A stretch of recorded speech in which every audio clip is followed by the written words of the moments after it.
இஸ்ரவேல்ல தேவாலயம் வந்துச்சுன்னா, சுயாதீன சபையின் காலம் முடிவடைய போகுதுன்னு அர்த்தம். அத வச்சு தான் நான் உங்களுக்கு சொல்றேன். அவங்க பலி செலுத்துறது பிரயோஜனமே இல்ல. ஏன்னா அவங்களுக்கு பலி முடிஞ்சிருச்சு. இயேசு கிறிஸ்துவானவர் தான் பலி. வேதம் அப்படிதான் சொல்லுது. அவர் நமக்காக ஒரே தடவ பலியானார்.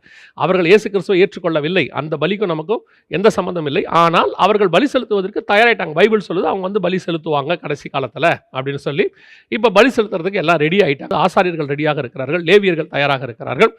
இப்ப அவங்க வீடியோவும் வெளியிட்டிருக்கிறாங்க. 2018லயே அவங்க அந்த ஆலயம் எப்படி இருக்க போகுதுன்னு அனிமேஷன் வரைக்கும் எல்லாத்தையுமே அவங்க வெளியிட்டுட்டாங்க. ஸோ இப்போ நான் என்ன சொல்ல வரேன் உங்களுக்கு அப்படின்னு சொன்னா, திருச்சபை நன்றாய் கவனியுங்கள். ஊழியக்காரர்கள் நன்றாய் கவனியுங்கள். சாலமோன் தேவாலயம் கட்டினான் என்றபோது நீங்கள் படிக்கிறீர்கள், மகிமை இறங்குச்சு, அங்க கர்த்தருடைய மகிமை மூடிக்கொண்டது, ஆசாரியர்கள் ஊழியம் பண்ண முடியாதுன்னுச்சு. அதை எடுத்து பிரசங்கம் நல்லா பண்றோம்.